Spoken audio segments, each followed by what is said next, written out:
My philosophy is like I will go to any agency, I will pay for the training, and it's just to make a bigger toolbox of me. So when I teach in students, I'm like, hey, this is UTD's way. This is why we do it. Hey, if you go over here to Florida, they're going to be looking at doing it this way. Hey, you go to California or you go over to the Pacific, they're more inclined to do it this way. Off Gassing, a scuba podcast with host Nick Hogel.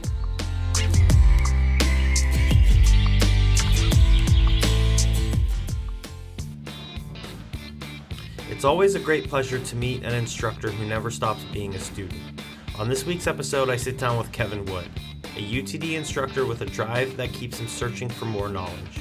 From his first experience underwater to his journey into overhead environments, Kevin's goal is to continually learn so he can provide his students with a better foundation to be successful in any underwater environment they choose to pursue.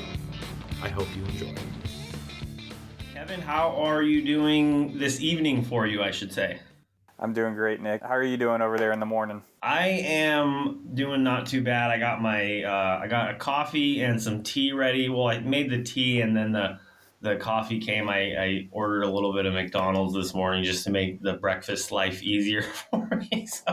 So my first question I wanted to ask you is talk about your journey as a diver. So tell me about that first experience underwater, how and why you got into scuba diving.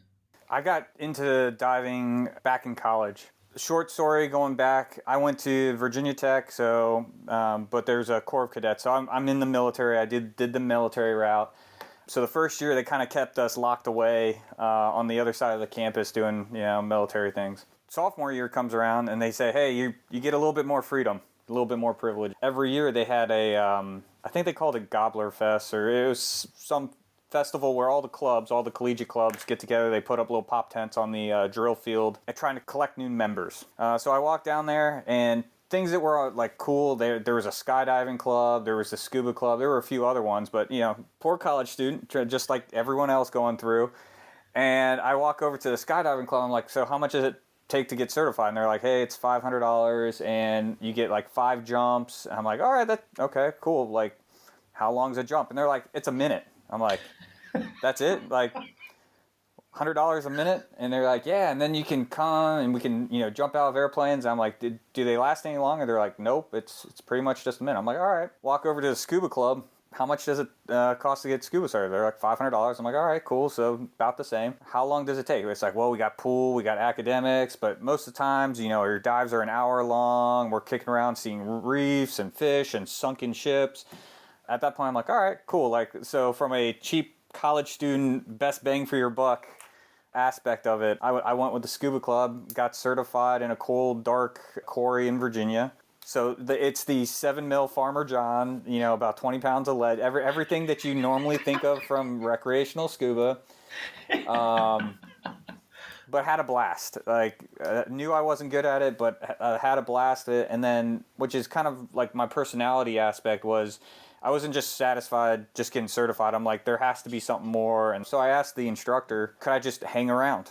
I'll help with tanks. I'll be a tank monkey. Kind of like this. And this started my 4-year dive master internship, if you want to call it that. And I just came back for every class and I would just sit in the corner and watch the other students. And then every time we went out to the rivers or the quarries, I tagged along, going throughout the progression, advance, rescue, all the specialties, dive master, did all that stuff, and then ultimately ended up being the club president my senior year. Oh, awesome.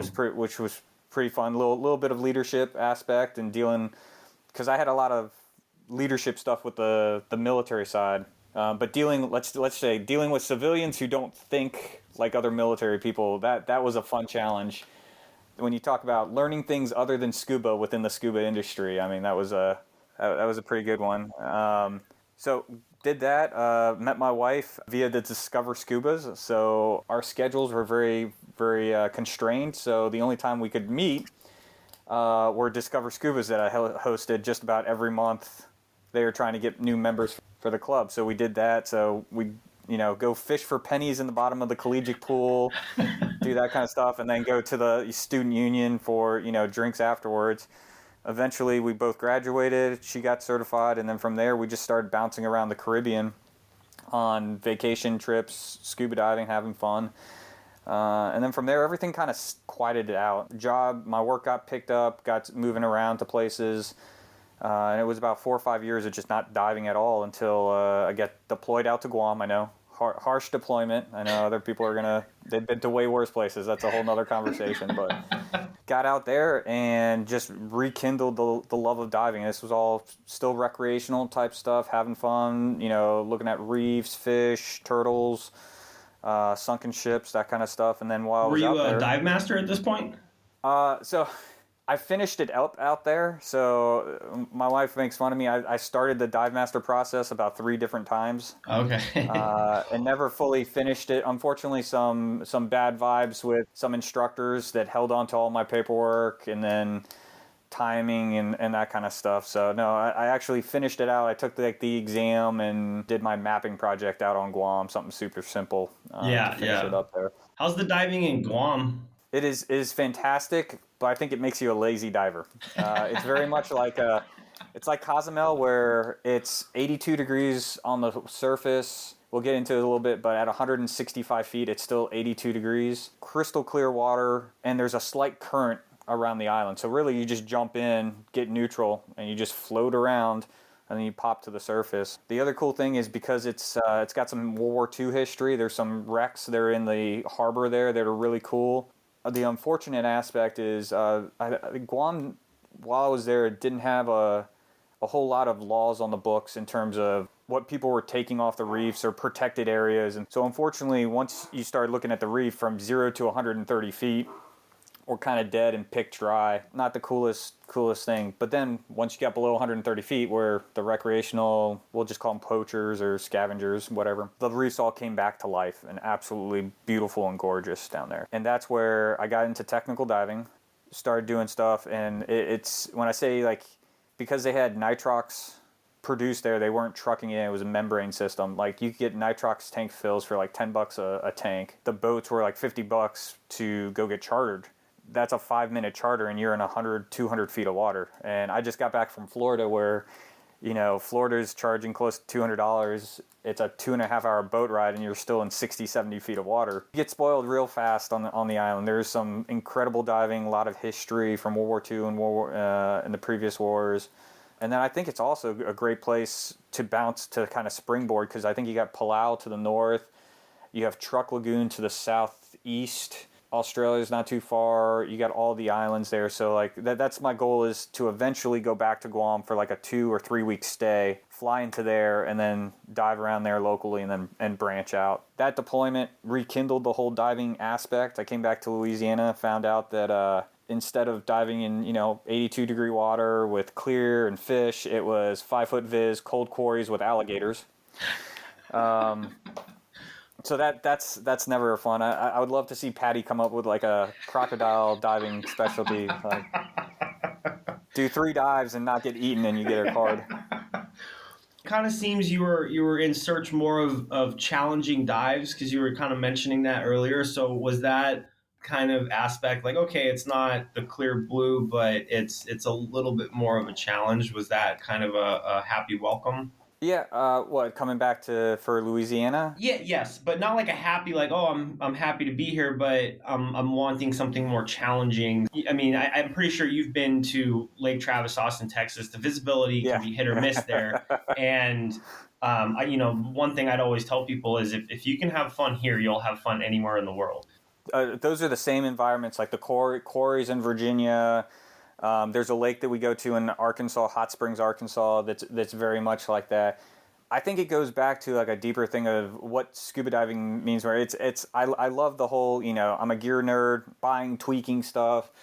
But I think the bigger thing is so when I was growing up, time to date ourselves. Back when Space Camp was out on VHS, the old Blockbuster VHS. That was my parents would be, so Friday night comes along, you go rent a movie. I was I want to watch Space Camp. It was you've rented that the last 5 weeks. It doesn't matter. For the whole weekend, Kevin was just watching Space Camp, got to the point where I actually burned it out, rewinding it. Early on in my childhood, I wanted to be an astronaut. And I was going down that path. I'm real big into math and science. And I feel like from an exploring standpoint and from a scuba standpoint, that's the closest you can get to kind of being an explorer and being in space, right? It's an environment that humans weren't meant to be, very inhospitable. We can't survive without equipment. There's a lot of unknown. You don't know what's around the next corner, but you're not cavalier about it. But, you train, you practice, you make all your procedures subconscious and second nature. Then you're just unlocking a world that not too many people get to see. And as a day job, I'm a pilot. So you walk around outside and you're like, okay, this is what a town, this is what a city. You look at mountains and you go, okay, cool, that's mountains. And then you go in an airplane, you go 20,000 feet up and you're like, well, it still looks like a city. Yeah, just smaller houses. Yep, mountains look like mountains. But you just go 10 feet underwater and it's completely different. Like there's no comparison. So I think that's what ultimately drives me in scuba is, one, there's a lot of parallels with flying, but more so, you're the only one down there. Normally you dive in a team, but it's on you. There's no participation trophies down there. You have to trust your gear. You have to trust yourself. But if you do all that stuff, you're going to go see a world that only a handful of people have ever seen. And unfortunately, I was lucky in Guam. I found a local guy. He found a special spot that only his GPS knew. It was I think we got to 182 feet of water, and it was just old military half tracks and then beautiful coral, fan coral, just absolutely gorgeous. I'm like, hey, how many other people know about this? And he's like, you're looking at it. It was the 5 people on the charter boat who had ever been there, who had the means, the knowledge, and the willingness to go explore it. And I think that's the really cool thing about scuba diving, that my wife is definitely not that. She is 100%, 30, 40 foot reefs, nice warm water. And I got a story about that. It's funny. About an hour ago, I just pressed the buy button on a dry suit for her. So we can talk about that later. It's a funny little story. But she's definitely not like that. I've taken her to quarries where she couldn't see my fins, and it felt like I kept kicking her in the face. I'm like, why are you so close? She's like, I can't see you. If you're that. So the only, it's like braille diving. It's almost like the water is so mucky and dirty. It's like, dude, I'm going to knock your mask off. It's like, yeah, dude, but at least I know where you are. Yeah. So that aspect of it. And ultimately that's led to me, I got back, made some connections with people, but ultimately starting last year, I went down to Florida and started cave training. So 3 months ago, was able to finish up full cave in side mount configuration down there. Awesome. Currently working on stage cave diving. And this past week we just got back, first time over at Peacock Springs, and just blown away at how cool it is, cave underground stuff. And I'm sure you can go online and start looking up, Dominican caves, Yucatan, Mexico type caves in France. And I think that's where the passion lies right now. Is at that point you're basically an astronaut. You're going into a very unhospitable realm. You got to trust your gear. You got to trust your buddies. Got to practice. Make sure everything's down. Make sure your gas planning is good. But you do all that, and it's just some of the most beautiful cave formations or cool rocks and cave creatures and just stuff that the general public just doesn't see. No, that's awesome. That's awesome. And there's actually a big, or I should say a lot of exploration going on this side of the world. It started back in England and Wookey Hole and the cave diving there. But like Florida blew up in the mid 80s and 90s. Then Mexico blew up. I think with the amount of explorers and with the internet and a lot of these videos going out, you're going to start seeing cave systems pop up all over the world. And it's not like they just magically appeared. I mean, these things take millions of years to form. I think it's just going to be like someone's like, oh, we just thought that was a water hole. No one had the training or skill. And then the next thing you know, like there's 25,000 feet of passage under there to the most beautiful underwater, pristine, cave stuff. I think it was Patrick Widman and his DRSS guys went out to like Madagascar, Africa on a hunch. And the videos they were bringing back from that were just incredible. Like the world's like thousands and thousands of feet of underwater passage, just crazy stuff all over the world. So I don't think the golden age of people laying line and like everything's been explored now, man. I think there's going to be so much out there that's still left unexplored, and just takes the right person to go find it. Yeah, no, definitely, and it's exciting to be witness to these new explorations going on, especially where I am, the Thailand or Indonesia, and I know there's a group going around in Malaysia that are trying to get funding just to go out and search because there's, I mean, quite a bit of caves. I think one of the longest cave systems is in the Borneo region of Malaysia, and yeah, there's still a lot to explore. Just to bring it back a tad bit, so do you want to talk about the like when you kind of started going down that technical route from your recreational transitioning into technical? I'm assuming that was in Guam, but I'm not sure. After like once I took my first breath in that collegiate swimming pool, there was a guy who was there. He had graduated. He was a scuba instructor, and then came back for his master's class. And he stopped by, and he had this whole black backplate and wing and doubles, and was did like a little presentation on cave diving. And from right there, my eyes lit up, just for all the same reasons that we just talked about. I'm like, ooh, this is cool. Like, hey man, good reef, some fish, that's cool. But for Kevin, there's something more.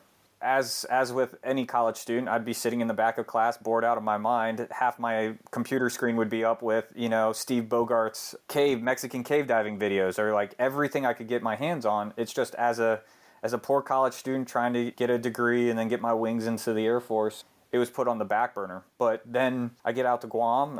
I'm married at the time, but nothing else to do out there. Like all my friends would go to the bars and go drink, and that just wasn't something that I was into. So I had all this deployment money, and I walked down to the dive shop and I go, take my money, teach me how to, go tech dive. But I will say what made the transition easier was after I'd done my original certification, I instantly jumped on the backplate and wing and 7-foot hose. Even though it was all recreational, I was the oddball on the dive boat that, like, what the hell are you diving with and all that stuff. Like, I had the jet fins, and while the other students were in the pool on their knees doing skills and stuff, I was, hovering, doing buoyancy drills and trying to learn how to back kick and frog kick. So when I got out to Guam and they're like, hey, do you want to do tech dive? I'm like, sure. He's like, put these double tanks on. Yeah, it was awkward for the first, but it wasn't, the learning curve wasn't as steep as I thought it was, because all the same skills were roughly there. It was just learning small little tidbits of different things, valve drills and then carrying different cylinders on your side. And that was the PADI 40, 45, or Tech 40, 45, 50 progression. So I did that, and it was just exciting and fun. It was something new. I do remember the first time I'm looking at my computer and you watch NDL, and you're always told, never let NDL go to zero, never let NDL to go to zero. And my entire dive, and he's like, no, we're going to go into deco for 10 minutes, I think is what the standard was. And I'm just sitting there, and it's like 1, 0, ceiling. And you're like, you look up, and you can see the boat because it's crystal clear water, but it got real. At that point, it was like, all right, well, you can't go to the surface. I mean, I guess you could, but you're riding the chamber home. But Yeah. so I did that, enjoyed that. If I had found that instructor 3 months earlier, so I was out there for 6 months, and I started tech diving on month number 3. At the rate I was going, if I had found him on day 1, I would be in a rebreather right now. Like, he had a spare one. He was like, hey man, I can get you into this. I'm a trainer and all this stuff. I'm like, yeah man, I got 2 weeks left on the island before I go home. So, but yeah, Guam is awesome there. And talking about small world, also while I was there, one of the other guys I met was Mark Glasgow, and he did my TDI Advanced Rec class. So we talking about the wrecks that are out in Guam. There's the Tokai Maru, which was a Japanese freighter, and then it got sunk, but it's resting on top of, what is it? The SMS Cormorant, I think, is a German freighter. So how German, like, I know how the World War, I know how the I know how the Japanese ship got there, because Japan held the island for part of World War II. How the German one got out there is a little interesting, but they're resting on top of each other, both in about 110 feet of water, so great for recreational, great for entry-level technical diving. Yeah. Part of it was open, so I did advanced rec, so okay, cool, there's no caves here, but I get to deal with line, I get to deal with overhead, I get to deal with lights, I get to deal with decompressing on the way out. So that was like the pinnacle of that trip. He also had a 12-foot inflatable rib, like the Navy SEAL type stuff that only he and I would go out on. Here I am going, I'm Mr. Big Tech Diver Extraordinaire, going to go, into the engine room of ships. We're back rolling Navy SEAL style off of ribs. Just having an awesome time. Got to go explore the engine room all over the ship. Awesome, cool stuff. And I say small world, he messaged me. He was in the Florida Caves not too long ago, and we just crossed paths. So he's out of North Carolina right now. So hopefully in the next 2 to 3 months, I'll meet back up with him. And that was 2018. So what are we pushing, 5-6 years? Almost, yeah. That's awesome. That we're not. So when I talk about like the diving world, small world, meet great people, even if you're just recreational, you go on liveaboards, you make these connections. 5 years later, you find yourself in a dive shop in the middle of nowhere, and you're like, "Hey, man, what's up?" You reminisce, and you go have fun dives again. It's definitely a very cool world to get in with. Very cool, very small indeed. Just when I start, even me starting this podcast, like thinking about reaching out to people, and I'm like, oh man, I remember this person that I met a few years back, or I remember that person. No, definitely really, really small world. And I actually just completed my advanced rec at the beginning of May out in the Philippines, and that was an amazing class. Good old Andy. Yeah, I got. So I went and met him last year. I just wanted to meet him to kind of just to get to know him a little bit first before I decided to move forward with a class with him. So I ended up taking basically like a skills circuit with him just to kind of, am I a good fit for you? You a good fit for me? Andy, amazing dude, absolutely amazing. That was kind of the same thing where I'm like, okay, I got to go out there. I got to, get experience laying some line, get experience in some overhead environment. Because I took my side mount class in Mexico, and we were in the caverns. We weren't in the caves. So slightly overhead environment. And I wanted more of that. So I was like, okay, well, what can I do out here? Well, Rex, like, okay, well, who's the go-to rec guy? So I ended up, meeting up with him, and absolutely amazing class. We did same thing. We were in the New York. We went into the engine room. And I just remember it's crazy because you're going through and then things just kind of start getting smaller and smaller, and you're just keep going in, and you're like, your heart's pumping, man. And I'm just like, man, this is absolutely amazing. Like I came out of that dive, like open eyes, just whole nother, like, what is this world that I just experienced? And yeah, I absolutely loved it, man. It was one of the coolest classes I've ever taken. And I'm hoping to make it back out there either at some point towards the end of this year. Philippines is kind of rough to get to. It's not the easy, even from Malaysia. It's like I got to take a plane down to KL, and then from KL over to the Philippines. And then it's like a 2-hour drive. And it's just kind of logistically not the easiest place for me to get to, so I have to kind of really plan to get out there. But he actually made a point, kind of like what you were speaking of earlier. He made a point to me where he's like, it's crazy with the overhead and technical diving when the water's so clear. He was joking around, and he's like, oh, there'd be guys on the boat, they're just, throwing things at us, and even though they're 30 feet away from us, 20 feet away from us, they're actually an hour away from us, and think about it in a concept like that, like, oh, you're only 20 feet away, but I'm not seeing you for another hour because of decompression or what. And it's a cool thing, because I'm just getting my foot in the door with the technical diving. I just completed my advanced nitrox decompression procedures class. I'm kind of like, okay, which way do I go? Am I going to go open circuit trimix, which I feel like people are kind of slow, not getting away from that, but just with the costs of helium, it just kind of seems to be like... what's helium out there cost? Yeah, I know it's a lot, but I haven't really looked into it to the point where a lot of people they're just getting away. I don't want to say getting away from it, but it's just, with rebreather technology going in the direction that it's going, and so that's why I'm kind of at a crossroads. Either way, I plan on getting more dives in, more deeper dives, just kind of get my skills polished up, good to go. And then I'm like, okay, like what's the route at this point? Like, am I going to go rebreather, or am I going to go this route?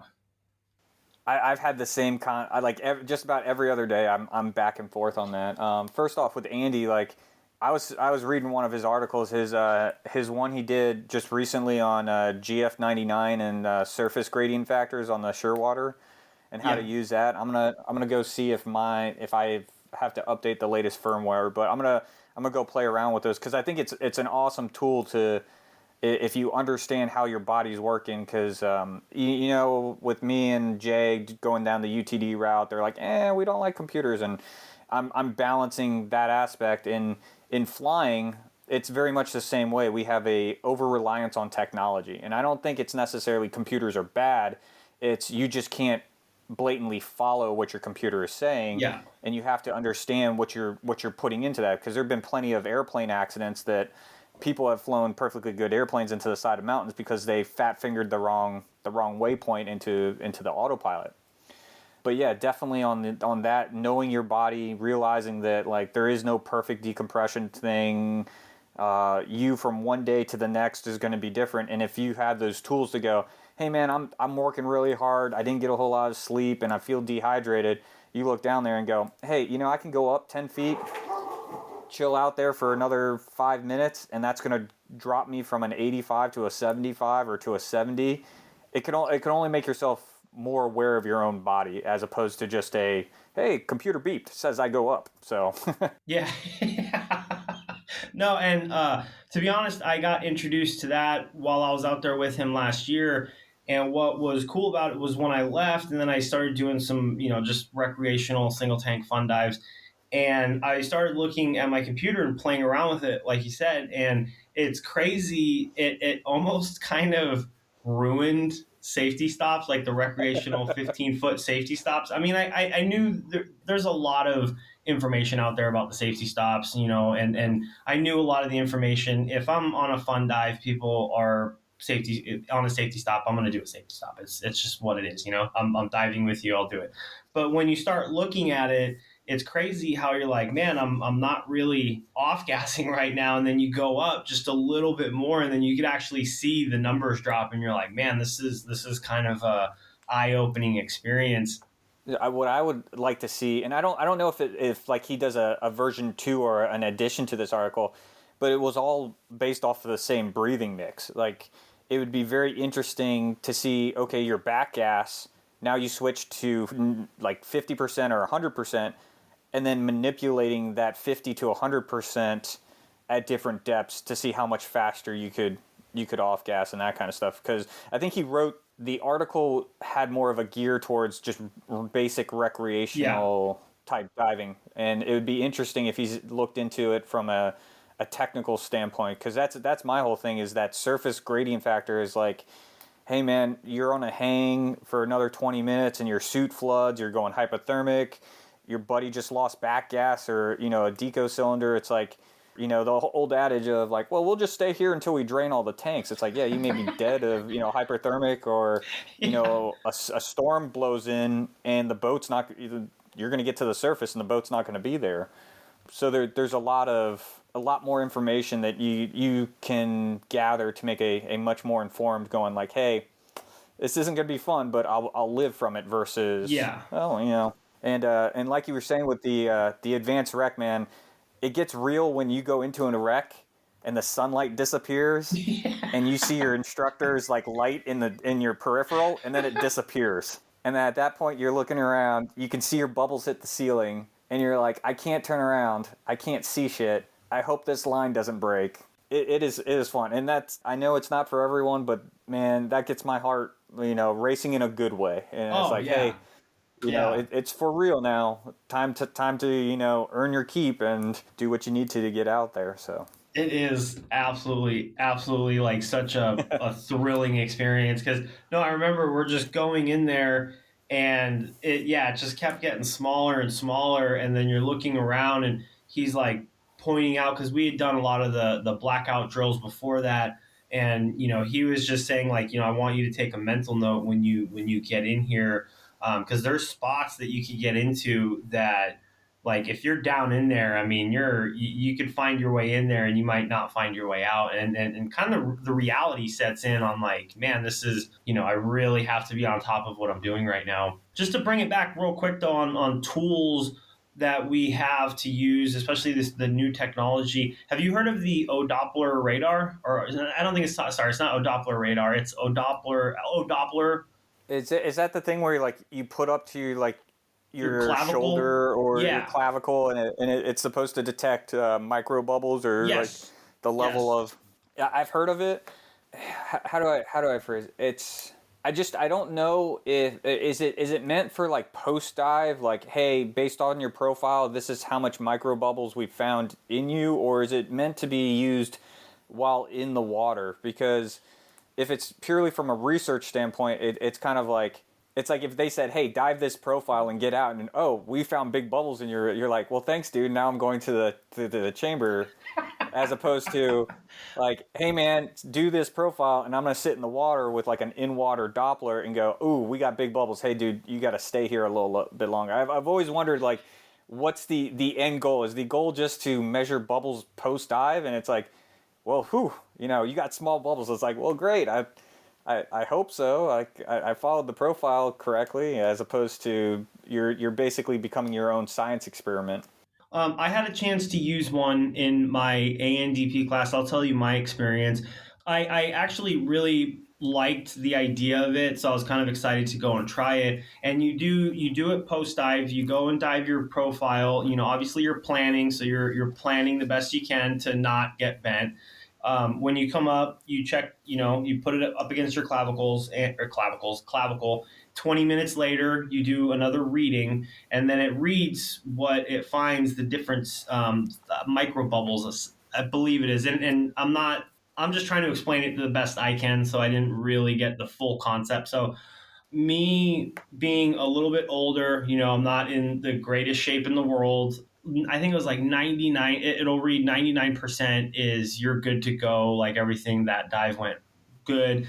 And I actually read a little bit low, and he's like, okay, well, according to this data, you should change your profile. So I think I was diving 55, 85, and then I dropped it to 55, 75 the next day and read it again, and it showed improvement from the next day or at the next day. So that's actually why I kind of liked it. So you can really personalize your profiles for what's you, because it's actually kind of reading what's going on inside. In no way is it going to stop you from being bent, but it could give you a little bit more information to help you with your planning and to help you move forward. At this point, I hate to say it, but I'm the vacation diver. I'll go out and take my trips once or twice a month. I'm waiting for my contract to be done so I can get back in it full time. So when I was reading it, it's okay, I haven't dove in X amount of days. And in the last 30 days, I've probably dove 3 or 4 times. Whereas the other guy who was working in the shop, he's been diving every day for the last 30 days. And, he's, early or late 20s, early 30s, I think. Obviously, he was a lot better. And so I was asking my instructor, well, do you think that plays a part in it? The fact that he's out here diving every day, he's, a little bit in better shape. Well, he was a lot better shape than me. And he's like, yeah, it definitely plays a factor. So me kind of hitting this, I just turned, to date myself, I just turned 40 this year. So it's okay, I'm kind of getting to that age where, I have to start thinking more responsibly about the things that I'm doing. It's not like just a kid in his 20s anymore. So I really enjoyed it. I think that aspect of understanding your body and going out there and figuring that out is far better than even if you're a vacation diver, even more so, of being, hey, I know my body, and I know that I'm not constantly in the game, so I gotta take a little bit more better precautions, is 10 times better than the person you see on the Cozumel boat that is hungover from Carlos and Charlie's the night before, is not in good shape and doesn't care about his body or his dive profile, or he's just hey, I just jump in and follow the dive master to 80 feet and then run out of gas and put cork to the top and back at the bar in Charlie's. It's one of those things that I'd say any data, whether it's a good computer or a good knowledge of your computer, this Doppler bubble reading, all the way to kind of what we talked about, a little bit more on the UTD, buoyancy, propulsion, trim, technical diving stuff, even if you're not technical diving, just makes you a better diver and makes you aware, so that, hey, diving doesn't have to end at 45 for you. It's you can go well into your 60s and 70s diving, knowing that, hey, I gotta throttle it back and be a little bit more conservative. My hang time safety stop may not be 3 minutes. It may be 5 minutes. It may be 10 minutes, or, hey, I'm bringing O2 along. I'm not going into decompression zone, but you know what? I'm getting to the point where it's good to sit on that bottle for 5 minutes. Yeah. Right. And yeah. I think that's a huge thing of knowing yourself and as a diver, and not just, well, the shop told me I need to do this, or, this is what the dive master said. It's like, be a thinking diver, because as you see, not all body tops are the same. Not all dive profiles are the same. We all have different predisposed medical conditions and stuff like that. So I think it's awesome that, with technology coming out there, as long as you understand the backing and some of the assumptions that were built into it, and that there's no silver bullet that will never, there's never a profile or a computer that will never not get you bent. I think I said that right. Yeah. So as long as you understand that and you play by games, I think, like you said, man, you can enjoy this sport and hobby for many, many years and have awesome memories, great times with people, and not worry about taking that chamber rad. Yeah. So I guess we'll go into the my next question is, so how you are a UTD instructor, how talk about kind of getting into that organization and that whole side of it. So the funny thing is, and I'm sure you talked, or you at least overheard some of Jay's experiences, because I was with Jay. Jay and I were basically the two guinea pigs to the latest iteration of UTD's IDC and instructor candidacy program. So full disclosure, I just got business cards made. I'm throwing, I put it on hold for a year to go cave dive and get that done. But that box has been checked.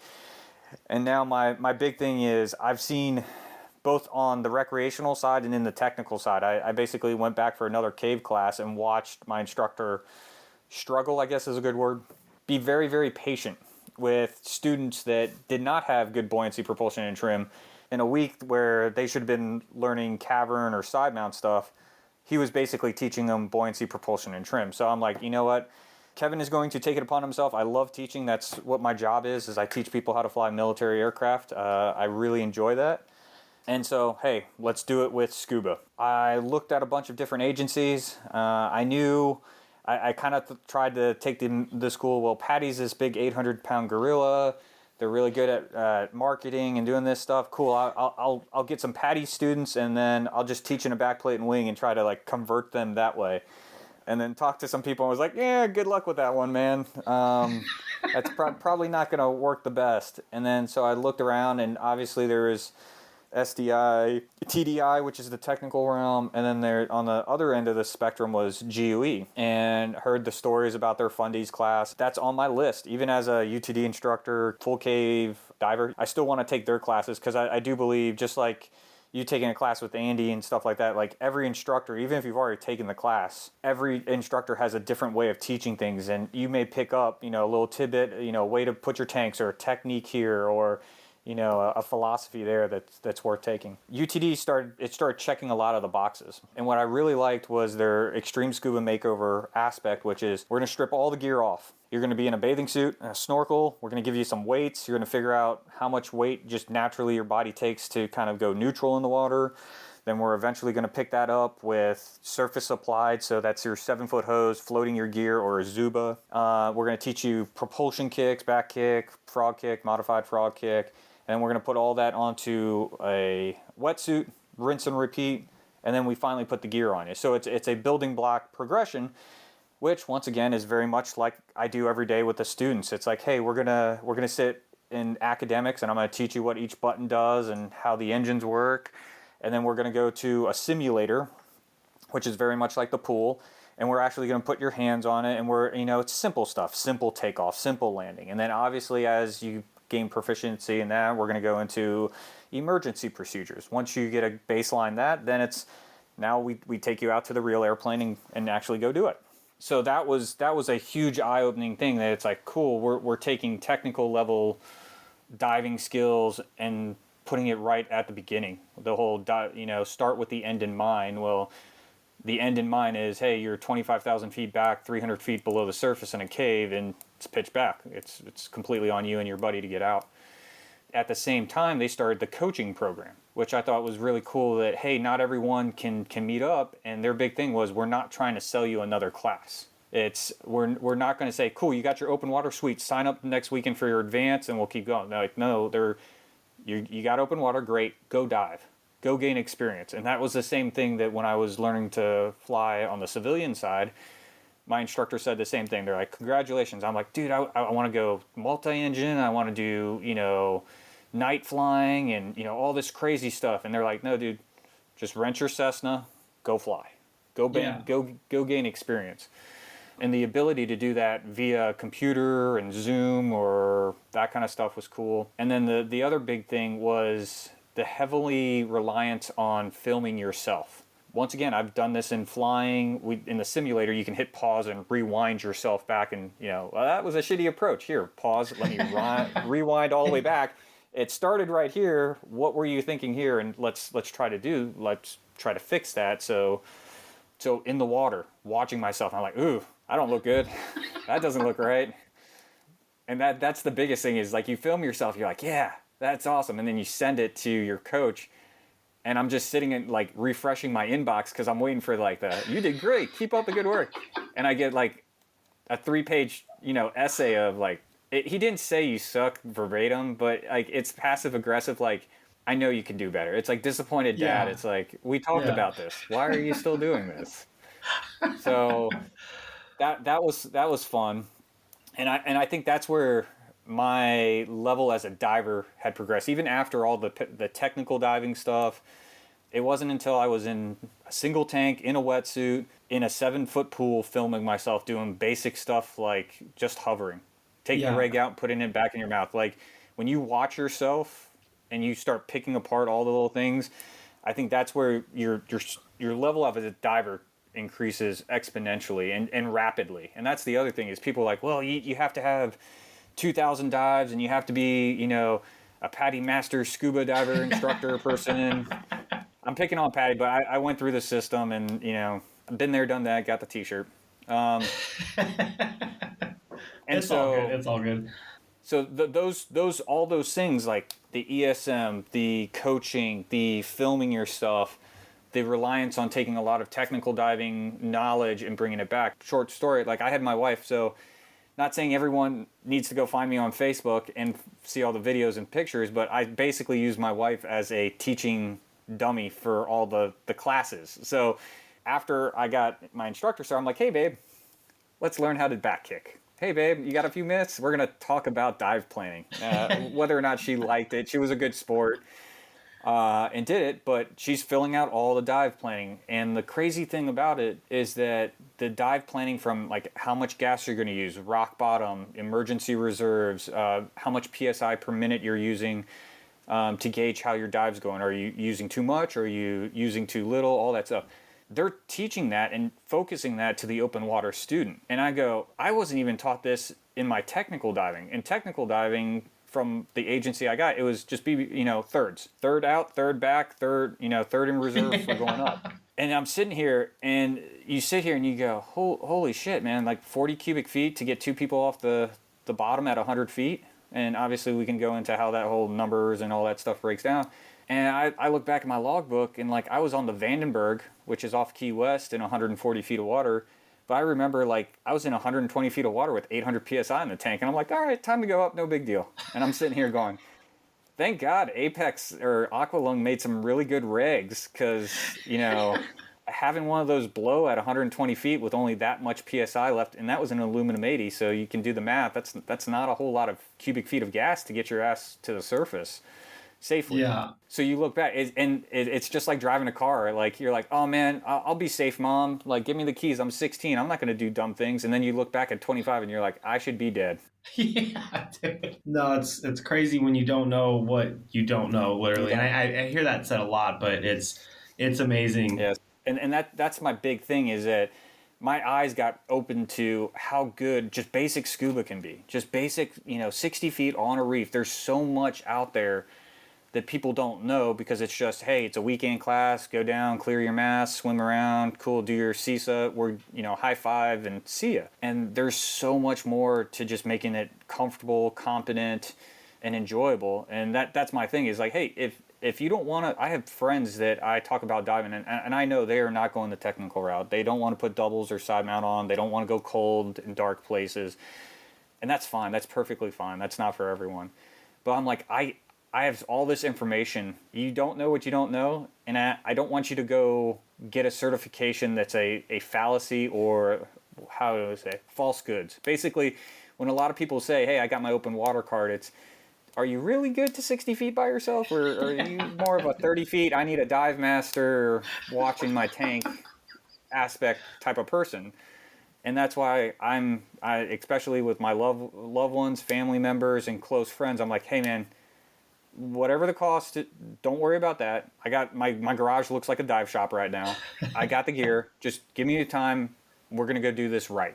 And I think that's the biggest thing is it doesn't necessarily require how far or how deep you want to go into scuba. It's starting with a solid foundation that allows you to build off of that, which is crucial. And I don't think people recognize that in the scuba industry, and they just think it's easier than it is, or what. They just don't know. They think it's a hobby thing. Like, hey, like going to 60 feet in Cozumel is just like, hey, let's go play go-karts. Yep, just pay my money, punch my ticket, strap in, and we're just going to go around the track a few times, and it's that easy, and nothing's going to go wrong. So that's awesome. I think that's a great way, a great way to look at it, and that's a great perspective to have. Two last questions. So if I want to take a course with you, how would I reach you? My email is kevin.wood@utdscuba.com. That one then dumps directly on me on Facebook. If you can find me, I think it's public. It may be private. I have to. I'm in the process right now. This weekend's goal is to build a Facebook page, business Facebook page. That's the one thing in diving. I'm really good at teaching diving. I'm really good at flying airplanes. I'm horrible at marketing and doing the business stuff. So that's what I'm learning right now is, what do you mean taxes? What do you mean LLC? What do you mean like the I build it, they come sort of mentality? Or Yeah. No, I'm in the same boat. Trying to promote the podcast, I'm just like, I don't know where to begin. So it's something it's a fun challenge, I guess. Yeah. And then I'm sure if they find Kevin Wood on Facebook, it's a picture of me and my wife. Basically that way, if they can get in contact with you, I'm sure you can pass my contact information over. But yeah, I'm in Louisiana, Northwest Louisiana. So really Texas, Arkansas, Mississippi, Louisiana, Florida, all places I'm willing to travel, and we can do the coaching thing online, and we can do it that way, or we can work any sort of arrangement, and I can basically, I'll take some leave and, load the truck up with tanks and have tanks. We'll teach, we'll travel. So. And then my last question is, what is the next diving adventure? Do you have a shipwreck or a cave or configuration, or what do you?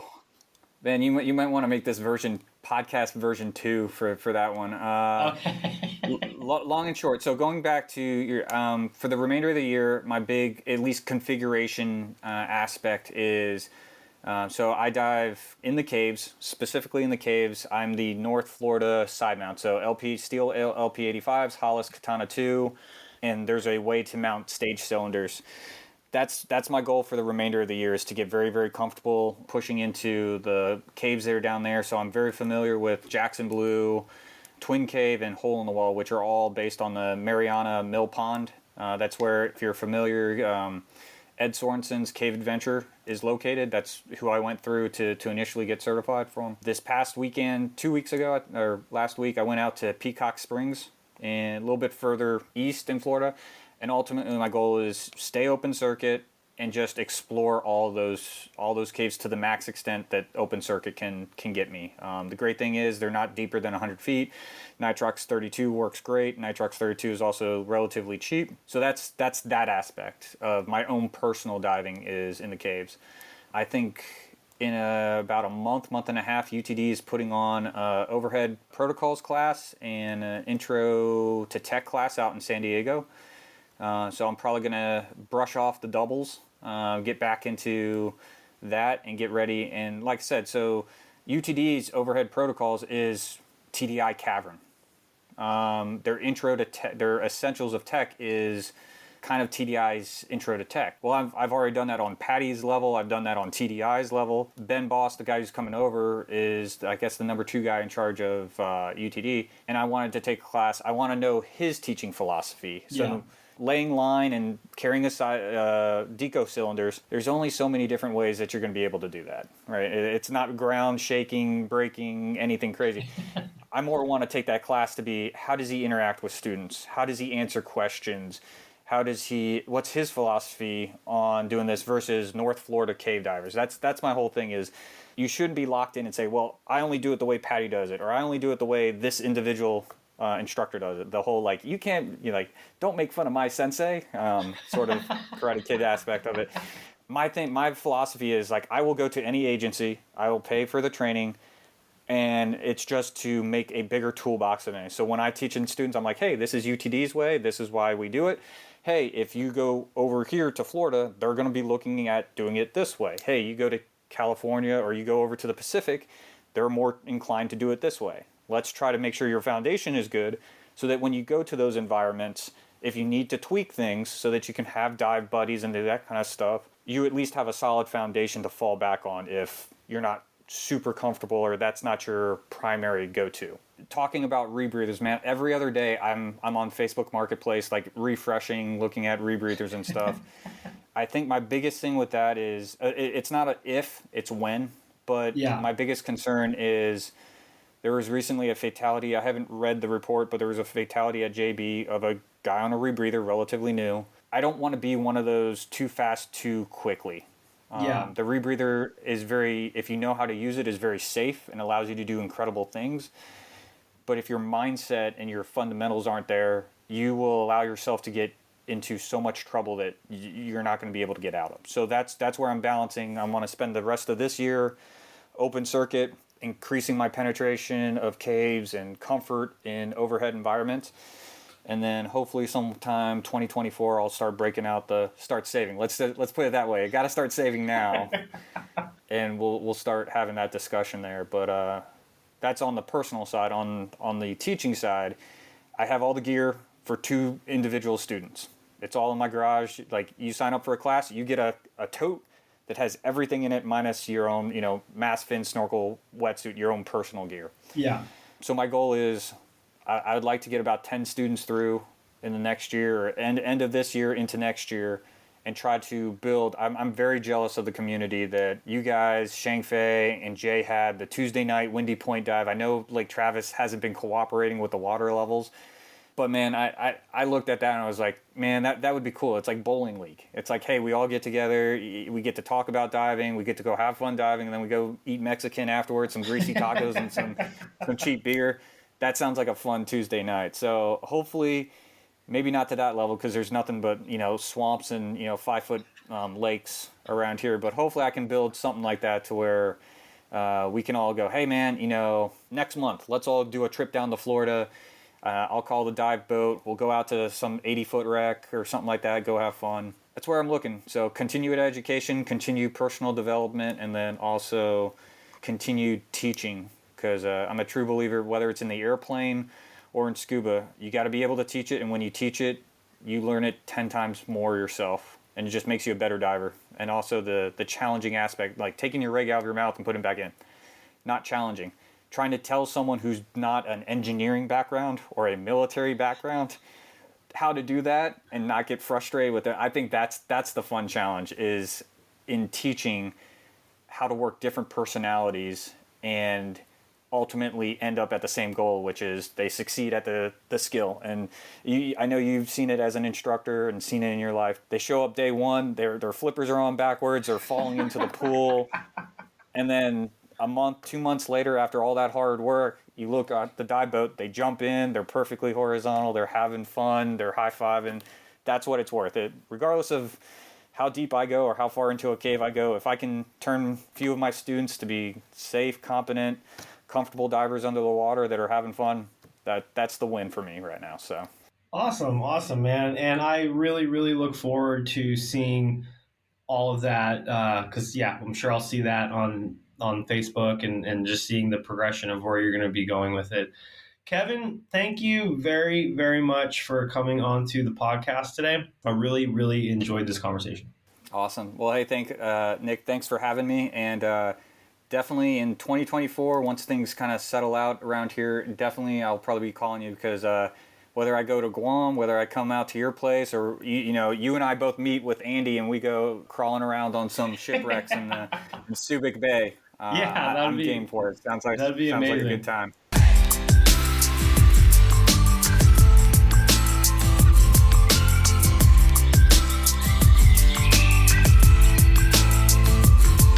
Offgassing, a scuba podcast.